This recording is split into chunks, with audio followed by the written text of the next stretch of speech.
I don't know how you feel about all that, but like, I think future, like we look back at previous generations and we're like, God, how did, this institutional racism work as long as it did? And how did slavery become so pervasive? And how is like fascism able to have its moment the way it on such a global scale? And we have a harder time examining the ways that we're failing ourselves in society that future generations are going to really look down upon. But we're definitely doing it. There's several going on right now that I think we take for granted that our grandkids will just feel like we were barbaric for participating in. Well, I want to explore that a little deeper, and then I've got a brief counterpoint I've been thinking about a lot. But first, to explore deeper, I was just reading Executable, and my wife and I finally got a Roomba. It's a sign for us that we've made it. We have a robot cleaning our floor, and then you've got this story where the Roomba is kind of the villain. Watch out. And then there was a machine learning in there as well, where they're, not to spoil, but the robots, they don't feel so good about being put to task.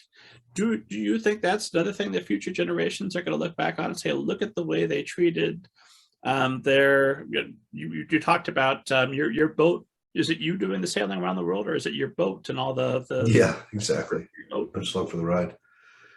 Yeah, so machine learning is the story from that I've written, where I'm exploring that idea of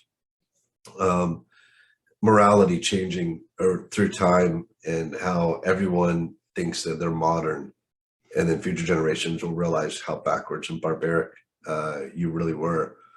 I do think that the way we treat robots will create some issues, and I think the first time I thought about it was watching the Boston Dynamics videos, where they were like poking robots with broom handles just to test their balance, knocking boxes out of their hands just to watch them retrieve them. Knocking over a robot dog and seeing it scramble back to its feet.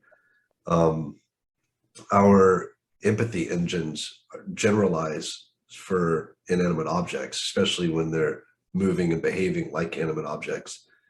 So I don't think I don't think we're that far off from seeing the same kind of cultural debate that we have over mask use and vaccinations happening over the treatment of robots.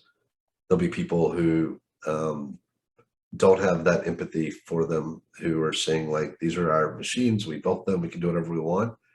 And then there'll be people who say like, look, we've programmed them to have preferences. We've programmed them to have sensors that can tell when they're being damaged and when they're not being damaged, and to avoid that damage. And that's very similar to our pain mechanisms. That's basically all we that's what evolution set up for us, is to figure out when we're being hurt and to stop it from hurting. So what's going on in the processing units when they feel this is not good, I need it to stop? Is that pain? Are they experiencing anything like we're experiencing? And some people say, no, they're just machines. And other people point out like, well, I guess we're machines then. And I really think that debate is like in our lifetimes, and it's going to be quite a cultural clash. And I think we can already kind of see the lines that will divide, because it seems to be the same people on one side of this debate kind of consistently, and another type of person on the other side of the debate consistently. And I think I will probably get yelled at for being woke, as I'm like advocating for robot rights. But I think it's not just about how we treat robots, but if we get comfortable treating animals and robots a certain way, then we get comfortable treating humans a certain way. And so I think it's dangerous for us to say, like, I'm okay harming animals, but I'll somehow be able to then stop myself from wanting to allow humans to be harmed, when we know the kind of general sociopathy and psychopathy go together. The biggest predictor for people who are doing harm to other humans is like at a young age, harming animals. So I don't think we should separate these discussions by category. I think they're too interrelated for that. Let us, I'm just thinking anybody that's going to call the author of several books about predominantly strong female protagonists, whether it be Juliet or Mollified and et cetera, you're already woke, man. That debate has been, that ship has sailed. I assume people are already calling you woke on Twitter, and it doesn't seem to I bother hope you. so. No, I don't want to be I don't want to go through life asleep. Yeah, I mean, when you told me our last conversation that peer pressure doesn't work on you, and I believe it.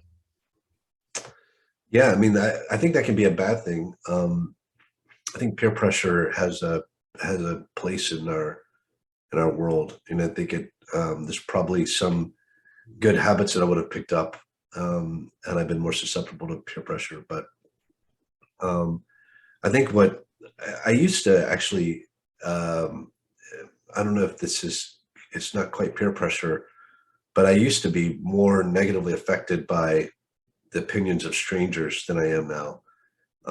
Where just general criticism, if it was something that I knew was not right about me, if someone says something that bad about me that I also believe, I actually respect that negative opinion. So when I'm reading like reader reviews and someone's telling me that I'm a terrible writer, I'm like, yeah, I agree with you, and that's completely valid. I need to get better at that. But when I see someone saying anything that's like just so and the antithesis of my core, those are the things that I'm like really hurt by, because I realize that they have a completely wrong opinion of my character, and that made me realize eventually that I didn't care about people liking me. What I cared about is people like knowing me. Like I was more worried about truth than I was about positive opinion. Like when I just don't care about people having negative opinions about me that I also agree with. It's when I think their negative opinion of me shows that they don't know me.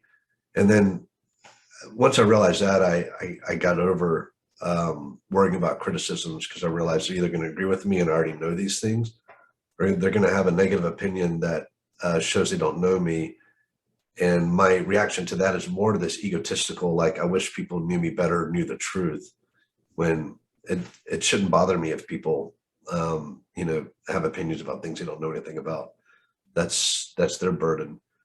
And that was that was about a year of my life where I had all suddenly, like, I didn't have strangers talking about me or having any opinions about me for most of my life, which is how it's supposed to be. And then when I had, especially with my strong views on self-publishing, had a lot of people coming after me because they disagreed on that. I had to figure out, like, eventually, strangers aren't as important to me as the people that are close to me who know me the best. So their opinions shouldn't matter to me as much as people who know me really well. And that helped me stop caring about that stuff. But there was a period there where, people coming out and when Wool took off, it started getting so many reader reviews on Amazon, because most of the sales and most of the reads were on Amazon. And at one point, like, it went from hundreds to thousands to like over 10,000 reviews, and they were so overwhelmingly positive. It was like, it was absolutely crazy. And I started having so many comments and reviews of people writing 1-star reviews who hadn't even read Wool, who were just saying, like, all these reviews are paid for. And that was like the most hurtful thing that I think I went through. The idea that I was going to like cheat to get ahead, when the whole time I was writing, I was never even dreaming that I would get ahead. There was no part of me thinking I was going to have a career at this. And that kind of stuff was like just bizarre to go through. And I guess it's a testament to like how successfully I've been able to like stop caring about that stuff, that I don't even think about it unless it comes up in an interview like this. I even went through that, but at the height of it, it was like just baffling to like have people in forums coming after you, like and other writers who just wanted to tear your career down. Like, I couldn't imagine getting up in the morning and spending my day trying to like, harm someone like that. But having been on the other side of it, I know that there are people that's where all their calories are spent. They're just like trying to make someone else as miserable as they are. Well, the good news is that you don't need to do anything to counteract that. They've already sown their own justice and their own comeuppance. If they're that miserable and they're leading that miserable life, that's not going anywhere good. You can just walk away and know that hopefully they'll sort that out later, but that they don't need a direct rebuke from you to. I always say that the suitable punishment is they're going to have to be them for the rest of their life, and that will be that should more than cover it. I do wonder some just a curiosity, because I'm so fascinated by writers. I understand basic jealousy. I don't understand being angry that a writer is more successful than you or that a writer is doing well. That is a net positive to you, because that writer doing well is going to inspire more readers, and you can't write enough books to satisfy all the hours of their life. So they're going to read everything that Hugh Howey's ever read. They say, my God, I'm out of science fiction. What will I read next? Oh, look at this. Here's this book by this person that left you a 1-star review out of jealousy, and maybe I'll enjoy that. Or hey, there's a book called Banneker Bones and the Giant Robot Bees, and it's free. I'll check that out. So they're going to be, they're hopefully going to, you're even if they start and they read the entire Hugh Howey collection, that is a net positive for all of us. You've converted readers. This is a good thing that's happened. But I'm always curious about writers and your comfort with being in the public eye, because I know you went off on a sailboat at times on your own to go out and face the sea. You spend, I assume, a long time. I assume that if you're not in the writer's room when you're writing, you don't have people there talking to you while you're writing. It's just you and the screen and eventually the reader. So you do a lot of introvert activities, and yet you're very present on social media. You've got nonstop writer friends that you talk to. Do you know where you fall on the introvert extrovert scale? Yeah, I used to be more confused about this until just a few years ago. I heard this this term ambivert, which made so much sense to me as soon as I read this description. And we've had this kind of culturally, this shift in our understanding of what extroversion and introversion is. I think more people now understand that being like gregarious and being loud and like wanting to entertain in public or whatever isn't necessarily extroversion.